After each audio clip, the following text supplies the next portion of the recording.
Bonjour chers étudiants, chères étudiantes, je vous propose le corrigé du contrôle continu que vous venez de passer hier de thermodynamique. C'est un contrôle de durée 1 heure. Je pense les élèves ou les étudiants qui ont suivi la vidéo sur ma chaîne qui s'appelle les 4 transformations, c'est-à-dire j'ai précisé, donc je vous donne le lien dans la description de la vidéo. Calculer le travail et la quantité de chaleur pour chaque transformation, c'est la seule chose qu'on vous demande pour répondre à l'essentiel de ce sujet-là. Bon, il y a quelques questions. Donc, question 1, pour un gaz parfait, quelle est la relation entre les coefficients thermoélastiques? Je vous rappelle les coefficients. Alpha, c'est 1 sur V, D de V sur D de T. Delta, c'est 1 sur P, D de P sur D de T. Donc, vous voyez V, D de V, P, D de P. Et xi, c'est moins 1 sur V, D de V sur D de P. D'accord? Donc, pour trouver la relation, vous utilisez tout simplement l'identité que D de V sur D de T à pression constante fois D de T sur D de P à volume constant fois D de P sur D de V égale à moins 1. Vous remplacez chaque terme et vous allez trouver facilement que alpha, c'est delta P fois xi. Donc, pour un gaz parfait, le coefficient de dilatation thermique alpha, c'est quoi? Bon, alpha, c'est D de V sur D de T 1 sur V. Or, pour un gaz parfait, V égale à nRT sur P. Si vous dérivez par rapport à T, rattrapez comme NR sur P, donc NR sur P, mais vous divisez encore par V. Donc, ça va vous donner NR sur P fois V. Or, PV, il y a nRT, donc on simplifie par NR, et il reste 1 sur T. D'accord? Donc, PV égale à nRT. Voilà, vous remplacez PV par sa valeur, attragez-le comme 1 sur T. Bon, là, on vous dit un système reçoit 800 joules et fournit 500 joules. Quelle est la variation de l'énergie interne? Bon, par définition, premier principe, la variation de l'énergie interne, c'est la quantité de travail et l'énergie échangée. Et là, je vous rappelle la convention du banquier. Je n'ai la convention du banquier, vous avez votre porte-monnaie. داك الشيء اللي كيدخل الى كونتي بوزيتيف ربحتو ملي كتخرجوا الفلوس سي نيجاتيف. Donc voilà tout simplement la convention qu'on adopte en thermodynamique. Si le système reçoit tout ce qu'il reçoit, il est compté positif, tout ce qui est fourni, il est compté négatif. D'accord? Donc reçoit, c'est plus 800, fourni, c'est moins 500. Donc 800 moins 500, c'est 300 joules. Très simple. Cette fois-ci, c'est un peu de calorimétrie. On vous dit 100 grammes de bois. On vous donne la chaleur spécifique massique, parce qu'il est en kilogrammes, se refroidit de 1 Kelvin. Donc, il se refroidit. Qui dit se refroidit? Donc, pour qu'il se refroidisse, il doit perdre de l'énergie. Perdre de l'énergie. Donc, déjà, il libère. Donc, un apport, on le lève. D'accord? Donc, perdre de l'énergie, il suffit de calculer cette quantité. Donc là, faites attention à la quantité de chaleur. Ça peut être N fois C delta T, ça peut être M fois C delta T. Tout dépend de l'expression de la chaleur spécifique. Donc là, c'est massique parce que c'est en kilogrammes par degré. Donc, c'est la masse fois C delta T. Bon, la masse en kilogrammes, il y a 0,1. Delta T, il y a 1. Et vous multipliez par C, donc 0,1 fois 1236, il y a 123,6 joules. Donc, c'est bien la réponse A. Je continue. Donc, on fournit 300 joules à 200 grammes d'aluminium. De combien de degrés sa température augmente-t-elle? Donc, on fournit. Donc, le système reçoit. Il reçoit la quantité de chaleur. La même chose, c'est une chaleur spécifique massique. Donc, Q, il y a MC delta T. Donc, delta T, il y a Q sur MC. Donc, Q, il y a 3600. M, il y a 0,2 fois C fois 900. Ça vous donne 36 divisé par 18, 10 moins 1. 36 divisé par 18, il y a 2 fois 20. Donc, sans calculatrice, ça vous donne 20 Kelvin. Donc, il va augmenter de 20 Kelvin. On passe à la question 6. Pour un gaz parfait, la relation, bon, ça c'est la relation de Mayer. Question de cours, Cp moins Cv égale Nr. Maintenant, le gaz subit une détente isobare. Calculez, son volume passe de 1 litre, faites attention aux unités, 1 litre à 4 litres. Quel est le travail fourni? Bon, vous savez que dW, c'est moins P d de V. Une transformation isobare, ça veut dire la pression constante. Donc, si vous intégrez, c'est moins P fois delta V. V final moins V initial. Sauf que ici, faites attention, V final moins V initial. V final, c'est 4 moins 1. c'est V initial, c'est 1 jusqu'à 4. Donc 4 moins 1, c'est 3 litres. Mais il faut transformer en mètres cubes. Donc c'est 3, 10 moins 3. Hein? 3, 10 moins 3. Donc ça vous donne moins 6, 10 puissance 2 joules. Donc détente sans volume passe. Quel est le travail fourni? Donc fourni, c'est négatif. Donc j'élimine déjà les valeurs positives. D'accord? Donc moins 6 fois 200, ça me donne moins 600 joules. Question suivante. Donc là, c'est une question où il y a un peu de calcul, mais c'est pas très compliqué, c'est les calorimétries. Donc, changement de phase. Donc là, on passe de l'état de la glace vers liquide. Vous démarrez de moins 18, donc on vous dit à la montagne, on a besoin de 5 litres d'eau chaude à température 40 degrés. À partir de la glace prélevée à moins 18. Donc voilà, ça c'est l'échelle de température. On a moins 18. Donc, qu'est-ce qu'on va faire? On va chauffer la glace de moins 18 jusqu'à 0 degré. 0 degré, il va y avoir un changement de phase et le changement de phase se fait à température constante. Et la quantité de chaleur ou bien nécessaire pour ce changement de phase, c'est ce qu'on appelle la chaleur latente de fusion, c'est LF. Et faites attention là aussi, température de fusion massique. Donc ça, c'est par kilogramme. Donc, si vous avez une masse, la quantité de chaleur, ça sera M, la masse, fois la chaleur latente de fusion. Et là, la transition de phase se fait à température constante, 0. Ensuite, on va chauffer de l'eau. Donc là, vous avez de l'eau. Donc, j'utilise la chaleur spécifique de l'eau. Là, vous avez la glace. On utilise la chaleur spécifique de la glace. Donc, pour chauffer de moins 18 à 40, qu'est-ce qu'il faut? La quantité de chaleur, il y a M fois Cp de la glace multiplié par delta T. Il y a 0 moins 18, il y a 18. Ah, d'accord. Ensuite, plus la chaleur latente de fusion, c'est M fois LF. Il ne faut pas oublier M parce que ça, c'est la chaleur latente massique par gramme. Ensuite, la quantité de chaleur nécessaire pour chauffer de l'eau maintenant, de 0 jusqu'à 40, il y a MCP de l'eau, CP de l'eau fois 40, delta T, il y a 40. Et ce calcul va vous donner 2701,2 kJ. Maintenant, même question en fait, quelle est la chaleur supplémentaire nécessaire pour transformer la quantité d'eau de 40 jusqu'à 150 degrés C, la même chose. De 40, on va chauffer jusqu'à 100. Et là, il va y avoir une transition de phase de la vapeur, de l'eau liquide vers la vapeur. Et là, c'est une chaleur latente de vaporisation. Ensuite, la quantité de chaleur nécessaire pour chauffer de l'eau de 100 jusqu'à 150. Donc, les mêmes formules. MCP de l'eau, cette fois-ci, fois delta T, il y a 100 moins 40, 60, plus la masse fois la chaleur latente de fusion, plus MCP CP, bien sûr, CP de la vapeur, il faut utiliser CP de la vapeur, fois la masse, fois delta T, il y a 50. 150 moins 100, il y a 50. Et là, on dit 13 055 kJ. Bon, de combien de temps prend-il les deux transformations précédentes si le chauffage est effectué à une résistance de 1 kW? Bon, il suffit de calculer la quantité de chaleur totale, c'est-à-dire Hadi plus Hadi, d'accord? Et vous savez que la pression, c'est l'énergie, la puissance, pardon, c'est l'énergie sur le temps. Donc l'énergie ici, c'est la quantité de chaleur sur le temps. Donc le temps, c'est quantité de chaleur divisé par la puissance liée à 1 kW, ça vous donne 15 757.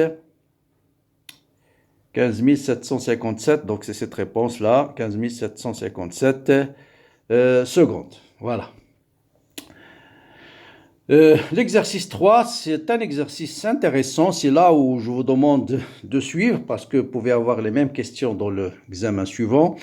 Il y a des petits problèmes des indices. Donc, ce cycle, on ne vous demande pas de tracer le cycle, mais je l'ai tracé pour vous aider. Un cycle de transformation d'un gaz parfait, une mole de gaz parfait occupe TA, une température TA sur la pression PA. Donc, on démarre par un point. On va démarrer. Je reviens. Voilà. On va démarrer d'un point, de PA au volume VA. Et on subit une transformation A à B, échauffement isocore. Isocore, volume constant. De PA vers 2PA. voilà, 2PA vers 2PA à volume constant. D'accord? Ensuite, détente isotherme jusqu'à 4VA. Voilà, je détente, mais où je m'arrête, c'est les calculs qui vont me dire ça. Donc, je vais une détente jusqu'à 4VA, c'est le point C, à température constante. Donc là, la température, elle est constante, c'est la température TB. Ensuite, refroidissement isobar à pression constante, voilà, jusqu'à un point D. Ensuite, une compression à température constante jusqu'à l'état initial. Voilà le cycle. Mais vous n'êtes pas obligé de tracer le cycle. Quelle est la température à l'état B? Donc là, il suffit d'utiliser les propriétés d'un gaz parfait et de la nature de la transformation. Hadi, c'est une transformation isobar, ça veut dire la pression volume constant, c'est-à-dire P sur T, c'est une constante. Donc PA fois VA égale à nRTA. Et on vous dit la pression au point B, c'est 2PA. Donc fois V fois le même volume est égal à nRTB. Donc faites le rapport et ça vous donne TB égale à 2 fois TA. Il suffit de faire le rapport. D'accord? NR avec NR se simplifie. PA avec PA et V se simplifie. Et ça vous donne TB, 2TB sur TA égale à TA. Ça veut dire 1 demi égale à TA sur TB. Donc TB égale à 2TA. C'est bien ça. D'accord? Ensuite, la pression à l'état C. Donc là, quelle est la transformation de B vers C? C'est une transformation isotherme. Isotherme, ça veut dire PV égale une constante. Donc PB fois VB égale à PC fois VC. Vous remplacez PB par 2PA, VB par VA, parce que c'est isocore, et PC, et on vous donne VC, c'est 4VA. Donc vous voyez bien, vous simplifiez par VA, vous simplifiez par 2 et ça vous donne PC égale à PA sur 2. Donc PC égale à PA sur 2. C'est pourquoi ce point-là, ici, il va se placer au-dessus de la CPA et là, c'est PA sur 2. D'accord? Voilà. La pression maximale atteinte par le cycle, vous voyez bien ici que ici c'est PA sur 2. Ensuite, là, vous avez isobar. Ensuite, je reviens vers PA. Donc, la pression maximale, c'est celle obtenue au point B, tout simplement, c'est 2PA. Voilà. Maintenant, le travail. Le travail de la transformation AB, c'est une transformation isocore, volume constant. Donc, directement, le travail, il est nul. BC, c'est une transformation isotherme. Isotherme, ça veut dire PV égale une constante. Ça veut dire dW, c'est moins P fois dW. Je peux remplacer P par moins nRTA sur V ou bien nRTB sur V. Donc nRTA dW sur V. Ensuite, vous intégrez. Donc le travail, c'est moins nRTA ou bien TB, c'est la même chose. Ln, j'intègre entre B et C, donc VC sur VB. Or, VC et VB, on les a calculés. Ils sont où? VC et VB. VC, voilà, VC c'est 4VA et VB c'est VA. Donc vous voyez bien que VC sur VB c'est 4. Donc là, il suffit juste de noter les données pour ne pas se tromper. Donc ça vous donne, et TB c'est 2TA. Donc TB, pardon ici, TB, voilà, TB on l'a déjà calculé, je pense, il est où? Voilà, TB c'est 2TA. Voilà. Donc voilà, voilà, donc c'est PV, voilà, TB c'est 2TA, donc ça vous donne, et log de 4, c'est log de 2 au carré, donc ça vous donne moins 4, nRTA, les PAVA, ln de 2, donc ça vous donne cette réponse-là. Bon là, il suffit d'appliquer tout simplement le travail pour une transformation isotherme. CD, c'est une transformation à pression constante, donc directement c'est moins PC, l'intégrale d de V, VD moins VC, PC c'est PA sur 2, or VD, VC c'est 4VA, VC c'est 4VA, et VD, voilà, il faut calculer VD, donc là il faut attention, il faut trouver l'expression de VD, vous avez PD fois VD c'est nRTD, PD c'est PA sur 2 fois VD égale à NR ou TD c'est TA. Hein, TD d'après le cycle. TD, CD, voilà, parce que c'est une transformation isotherme, c'est TA. Donc là, il suffit juste de... Donc ça vous donne que VD c'est 2VA. D'accord? Donc VD, c'est 2VA. Et VC, on a dit, c'est 4VA. Voilà. Donc VD moins VC, c'est moins 2VA. Moins 2VA avec moins PA sur 2. Ça vous donne PA fois VA. Donc ça vous donne la première réponse. Transformation DA, c'est une transformation isotherme. Donc vous appliquez la même formule que tout à l'heure. C'est moins NRT ln V final sur V initial. Et vous allez trouver PAVA ln de 2. Maintenant, la quantité de chaleur lors de la transformation. La première, c'est une transformation isotherme. Qui dit transformation isotherme, ça veut dire la variation de l'énergie interne est égale à NCV delta T. D'accord? Qui est égal à Q plus W. On a dit que W égale à 0. Donc Q, c'est NCV delta T, tout simplement. Or, CV, c'est R sur gamma moins 1. Et delta T, c'est TB moins TA. D'accord? Et TB moins TA, on a déjà calculé TB en fonction de TA. Donc ça vous donne NRTA sur gamma moins 1. Et NRTA, c'est PA fois VA sur gamma moins 1. Donc ça vous donne la première réponse. La chaleur lors de la transformation BC. BC, c'est une transformation isotherme. Pour une transformation isotherme, la variation de l'énergie interne est nulle. Donc Q, c'est moins W. Donc on a déjà calculé le travail. Donc la chaleur, tout simplement, c'est moins le travail qu'on a déjà calculé dans la question précédente. La chaleur de la transformation CD, la pression constante. Donc Q, c'est NCP delta T. Vous remplacez CP par gamma R sur gamma moins 1. Et delta T, c'est TD moins TC.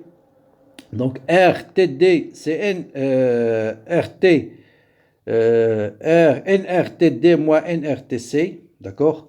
Donc, or, NRTD, c'est PA fois VA. Et NRTC, c'est 2PA fois VA. D'accord? Donc, ça vous donne cette réponse-là. La chaleur de la transformation DA. Donc la même chose, transformation isotherme, donc Q c'est moins W, donc moins le travail qu'on a déjà calculé.